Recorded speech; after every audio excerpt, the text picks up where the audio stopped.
실상요보연하경. 지난번에 설한 내용을 한 번 더 그 부족한 부분을 보충하도록 하겠습니다. 경문에 산천계곡 땅이라고 했죠. 이것은 오음세간을 지칭한 것인데요. 이 오음이라는 것은 세금, 수음, 상음, 행음, 식음을 이제 오음이라고 하는데, 이 중에 땅은 식음을 비유한 것이 됩니다. 산천계곡이라는 것은 세금, 수행, 수음, 상음, 행음의 네 가지, 즉 사온을 비유한 것이 됩니다.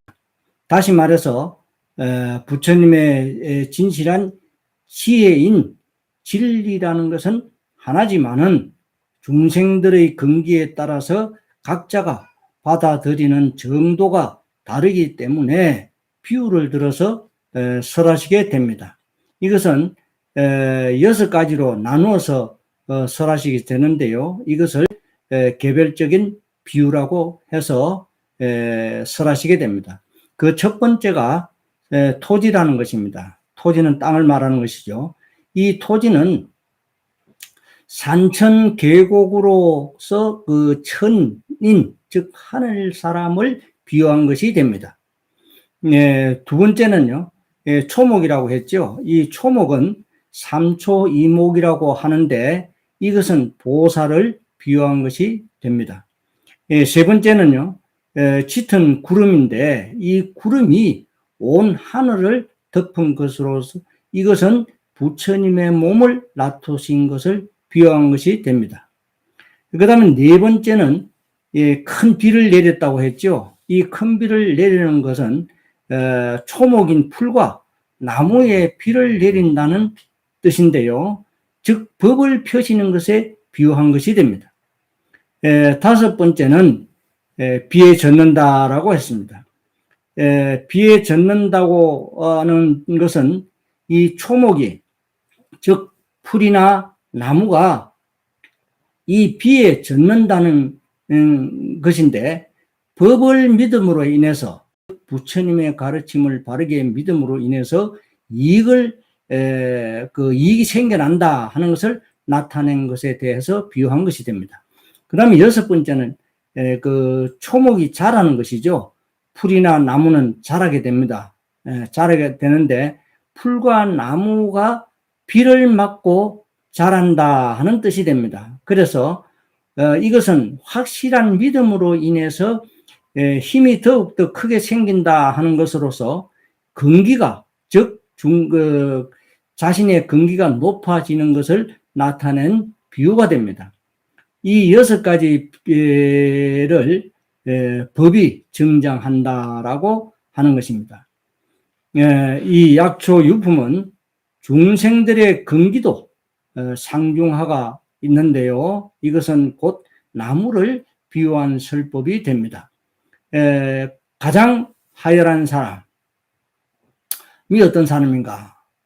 작은 나무의 사람은 어떤 부류인가? 즉 작은 나무라고 한 것은 근기가 그 근기에 따라서 설명을 할 수가 있겠습니다만은, 먼저 작은 나무의 사람은 어떤 부류인가 하면은 누구라도 신앙을 가지는 것은 좋은 것이라고는 알고 있지만은 불교와, 즉 부처님의 가르침과 다른 종교를 구별하지 않고 종교는 다 똑같다고 하는 사람을 두고 작은 나무에 비유한 것이 됩니다.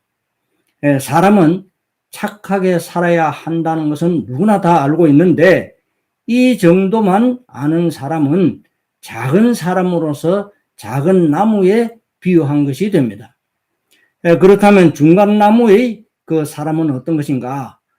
성인 중에서 대성인이신 부처님의 가르침을 배우고 싶다 하는 마음이 생기는 사람인데요. 착하게 살아야 하는 것은 다 압니다. 그러나 왜 착하게 살아야 하는가를 알고자 하면 반드시 부처님의 가르침으로서만이 이해할 수 있다고 마음을 가지는 것이, 즉 중간 정도의 사람으로서 중간나무에 비유한 것이 됩니다. 그렇다면 큰 나무의 사람은 어떤 사람인가? 이 크다는 것은요, 반드시 성인 중에 대성인을 지칭하는 것인데요. 그 대성인이신 부처님의 가르침으로 그 부처님과 같이 되고자 하는 마음을 가지는 사람을 큰 사람이라고 하는 것입니다. 부처님과 같이 되고자 하는 그 마음이 가장 중요한 것입니다. 불교는 부처님의 가르침이라 하는 것을 잊어서는 안 됩니다. 부처님을 믿는 것처럼 불상을 모시고 예배는 하지만 부처님의 법과 부처님의 지혜와 부처님의 뜻이 어디에 있는가를 바르게 알아야 하고, 부처님이 84,000 법문을 설하셨지만은 그 중에서 부처님 스스로 만족하신 가르침을 바르게 알고 그것을 믿음을 가져서 실천하는 사람이 큰 사람이 된다 하는 뜻이 되겠습니다. 그리고 그 불자들이 법당에서 기도를 하고 나면 반드시 마지막에 사옹서원을 하게 됩니다. 이것이 곧 이 약초육품에서 나온 것임을 알 수가 있습니다. 경문을 한번 보도록 하겠습니다. 제도 안 된 자를 제도하고 알지 못한 자를 알게 하며 편안치 않은 자를 편안히 하고 열반을 얻지 못한 자의 열반을 얻게 하며, 요 부분이, 요 구절이 바로 사옹서원이 되겠습니다. 제도 안 된 자를 제도하고라고 했죠. 이것은 중생무변 서원도라, 사옹서원 중에 제일 먼저 하죠. 모든 중생을 구원할 것을 서원합니다 라는 뜻이 되겠죠. 그 다음에 두 번째, 편안치 않은 자를 편안하게 한다, 즉 번뇌무진 서원단이라, 사옹서원 중에 두 번째가 되겠죠. 이것은 미진과 같은 번뇌를 없이 할 것을 서원합니다 라는 뜻이 되겠습니다. 그 다음에 이제 세 번째, 법문무량 서원하기죠. 경문에서는 알지 못한 자를 알게 한다라고 하셨습니다. 이것은 무량한 법문을 다 배울 것을 서원합니다, 즉 법문무량 서원하기라고 그 서원합니다. 그 다음 네 번째는 경문에서 열반을 얻지 못한 자를 열반을 얻게 하며 라고 하셨어요. 이것은 사옹서원 중에 네 번째로 불도무상 서원상이라는 것이 됩니다. 이것은 불도를 다 이룰 것을 서원합니다 라는 뜻이죠. 이 네 가지 서원은 바로 약초육품에서 설하신 것이 됩니다. 여기서 나무와 약초를 이제 네 가지로 비유해서 설하시게 되는데요. 첫 번째는 뭐냐? 믿음입니다. 두 번째는 계율입니다. 세 번째는 정입니다. 네 번째는 해라는 것인데요. 이 믿음이라는 것은 뿌리에 비유한 것이 됩니다. 계율은 그 줄기에 비유한 것이 되고요. 세 번째 정이라는 것은 정할정입니다. 가지에 비유한 것이 됩니다. 그 다음 네 번째 해는 슬기롭다는 뜻으로 잎에 비유한 것이 되겠습니다. 부처님의 가르침은 믿음이 확실해야 계를 지키려고 노력하게 되겠죠. 이 계를 지킴으로 해서 마음의 동요가 일어나지 않게 되면 바른 지혜를 갖추어서 일체의 모든 법의 실상을 바르게 알아서 사물의 진실한 성질을 알게 된다는 것입니다. 여러분들도 잘 아시겠지만 기독교 성경에 보면 이런 구절이 있습니다. 진리는 만인을 자유롭게 한다. 무거운 짐을 진 자는 나에게로 오라. 그러면 구원하리라 라는 성경 구절이 있습니다. 약초유품의 설을 인용한 것이 아닌가 하는 생각이 듭니다. 부처님의 그 가르침에 들어서 믿고 실천하면 반드시 구원받는다 하는 것을 아는 것이 중요한 것이 된다는 것을 알아야 하겠습니다. 경문을 읽어보도록 하겠습니다. 그때 수없는 천만의 중생들이 부처님 서소에 이르러 법문을 듣는지라. 열에는 이때 이 중생들의 모든 근기가 날카롭고 둔하고 부지런하고 게으른 것을 관하여 그 감당할 바에 따라 법을 설하되 가지가지로 한량없이 하여 다 환희케 하고 설리를 캐였도록 하느니라. 모든 중생이 이 법문을 들으면 현세에는 편안하고 후생에는 좋은 곳에 도로서 낙을 받고 또한 법문을 얻어 듣느니라. 이미 법을 듣고는 모든 업장과 걸림을 여의고 모든 법 가운데 알맞은 힘으로 능히 점차 도에 들게 되느니라. 저 큰 구름이 일체의 초목이며 수풀이며 모든 약초의 비를 내리면 각기 그 종류의 성품을 따라 흡족히 윤택을 입어 생장하느니라. 산천 초목이나 나무나 약초와 풀은 스스로 살아가기 위해서 비가 오게 되면 크기에 따라서 먹을 만큼만 먹습니다. 큰 것은 많이 흡수할 것이고 작은 것은 적게 흡수해도 성장하는 것입니다. 열매도 나무의 크기에 따라 물을 적당하게 흡수하게 되면 열매가 풍성하게 열리게 되지만 물을 제대로 흡수하지 못하게 되면 열매가 부실하게 열리는 것은 당연한 사실입니다. 사람도 마찬가지로 욕심을 부린다고 해서 이루어지는 것은 결코 아니라 하는 것을 불자 여러분들은 잘 아실 것입니다. 우리 사람들은 현재 자신이 처해져 있는 환경에 따라서 구속받고 살아가고 있지만 깨달음을 얻은 성인은 어떤 환경에도 구속받지 않는 자유롭게 사는 사람을 두고 성인이라고 합니다. 다시 말해서 수행자인 성문들이 얻는 4가지 경계, 전자에도 설한 바 있습니다만은 그 수다원, 사다함, 아나함, 아라한과 중에서 아라한과를 성취한 사람을 성인이라고 합니다. 이 성인은 어떠한 환경의 변화에도 변하지 않는 경계에 든 사람입니다. 그러나 주위 환경으로 인해서 수시로 변하는 것이 우리들 중생입니다. 이 묘법연화경을 믿고 실천하면 일체의 업장이 소멸이 되고 적신성불한다고 방편품에서 이미 밝히신 것을 잘 아실 것입니다.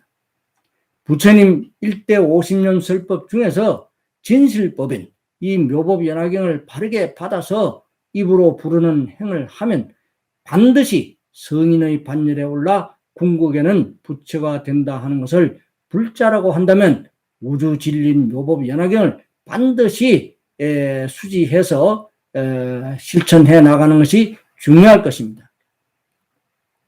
그래서 경문에서 읽었듯이 이 법을 듣는 사람은 다 편안하고 현세는 편안하고 후생에는 좋은 곳에 도로서 낙을 받고 또한 법문을 얻어 듣는다. 이미 말씀드린 바와 같습니다.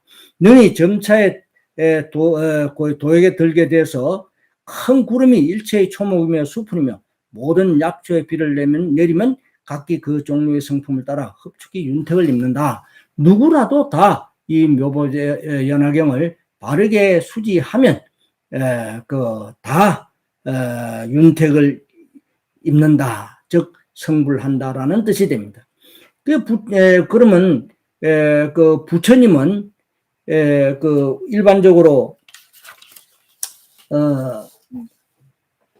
그야말로 대성인이라고 하죠. 이 대성인은 그 신구의라는 3업, 3가지 업을 다 갖추신 분이라는 것을 알아야 합니다. 부처님이 갖추신 신구의 이 3업은 어떤 것인가 하면은 즉 신은 몸이죠. 이 몸으로 수행을 해서 깨달음을 얻어가지고 도를 알게 됐죠. 알게 되었으니까 그 도를 여시게 된다는 것이죠. 설하신다 이 말입니다. 법을 설하신다. 그 다음에 그 몸으로서 도를 연다 하는 것은 이 몸이 없으면 수행을 할 수도 없고 깨달음을 얻을 수도 없기 때문에 이 몸이라는 것은 아주 소중한 것을 알아야 한다는 것이죠. 그래서 이 수행을 해서 깨달음을 얻었다 그러면 도를 열어야 되는 것이죠. 그 다음에 이 구라는 것은 도를 여신 것을 입으로 그 깨달으신 바의 도를 설하시게 된다는 것이죠. 이 입으로. 그래서 부처님의 입은 그냥 입이 아니라 금구라 그럽니다. 예. 그 다음에 이제 세 번째 의는 그 마음이라고 그러죠. 뜻이다. 즉 마음으로는 도를 아시는 분이 부처님이시기 때문에 이 삼업을 두루 갖추고 있다라고 하는 것입니다. 중생들은 근기가 하열하다고 하지요. 그러면 어떤 사람이 가장 하열한 사람인가 하면 말도 하지 않고 실천도 하지 않는 사람을 두고 하열하다고 하는 것이 가장 하열하다고 하는 것입니다. 무슨 일을 해도 말도 하지 않고 실천도 하지 않고 그냥 게으른 사람을 두고 하는 이야기겠죠. 그 다음에 이제 그 다음 분은 조금 나은 사람은 뭐냐, 무슨 일을 하고자 생각도 하지 않고 그렇다고 생각도 하지 않은 것을 실천할 리가 없는 사람을 가장 이제 근기가 하열하다고 하는 것이죠. 그 다음으로 이제 하열한 사람은 말은 하면서 실천을 하지 않는 사람이죠. 말은 한다 이 말입니다. 내가 뭘 해야 되겠다. 말은 하지만 실천을 하지 않는 사람이 그 다음으로 하열한 사람이 됩니다. 그렇다면 이제 아주 가장 그 중에서 나은 사람은 어떤 사람이냐 하면 사람은 먼저 행은 그런 사람은 먼저 행은 하면서도 말을 하지 않는 사람, 행동에 먼저 옮기면서 말을 하지 않는 사람이 그 중에서 제일 근기가 낮다 하는 것 뜻입니다. 그 다음에 이제 그렇다면 수승한 경기를 가진 사람은 어떤 사람들인가 하는 것입니다. 앞에서 이야기했듯이 하열한 사람을 논했지만은 말과 실천을 같이 겸하는 사람을 수승한 사람이다 라고 하는 것입니다. 다시 말하면 부처님을 믿는다면 반드시 바른 믿음을 가지고 행동하는 사람이 되어야 합니다. 부처님은 모든 천상계와 인간계 그리고 아수라들이 모두 부처님께 오면은 한량없는 법 중에서 그 각자에게 알맞는 법을 설해 주어서 즐거움을 가질 수 있도록 하신다는 것입니다. 모든 중생이 다 대자유인 해탈을 할 수 있도록 길을 가르쳐 주신다고 설하시고 있는 것입니다. 그렇다면 해탈이란, 즉 해탈상이라고 하는 것이 무엇인가? 해탈은 생사, 나고 죽음을 초월한 사람을 해탈상이라고 합니다. 보통 사람들은 자신의 이상이 무엇인가 생각하게 되는데 이상이라고 하는 것은 편협되지 않은 것을 말하는 겁니다. 다시 말해서 한쪽으로 기울이진 편공을 떠나는 것인데요. 이 흔히들 기울이진 운동장과 같다라는 말을 많이 들었을 것입니다. 다른 말로 하면 편협하다고 해서 이것을 편공이라고도 합니다. 어떤 사물을 볼 때 어느 한쪽으로만 보지 말고 이쪽 저쪽 사방팔방 중간을 다 보고 판단을 했을 때 정확하게 알 수가 있는 것입니다. 다시 말해서 기울어진 편공, 즉 편협된 것을 떠난 것을 이상이라고 한다는 것이죠. 이 편공은 한쪽으로 편협되게 보는 것이 되는데요. 이 공이라는 것은 평등하다는 뜻인데 이 편공이라는 것은 한쪽으로 기울어져 있다는 뜻입니다. 그래서 평등하고 차별 없는 세상을 떠난 것을 공이라고 하는 것입니다. 사람은 더불어 살아가야 하지만은 세상과 자기 자신을 분리해서 생각해서 안 되는데도 분리시키려고 하는 것이 또한 곧 편공이 됩니다. 그래서 편협하지 않는 마음으로 다른 사람을 구원하고자 한 마음을 내는 것이 나의 이상이다라고 생각을 하시면 되겠습니다. 반면에 자신과 타인을 즉 다른 사람을 구분하는 마음이 있는데 구분하는 마음 중에서 상을 없이 한다 하는 멸상이라는 것이 있습니다. 이 멸상은 곧 이상이라고 하는 것보다도 한 단계 위가 되겠습니다.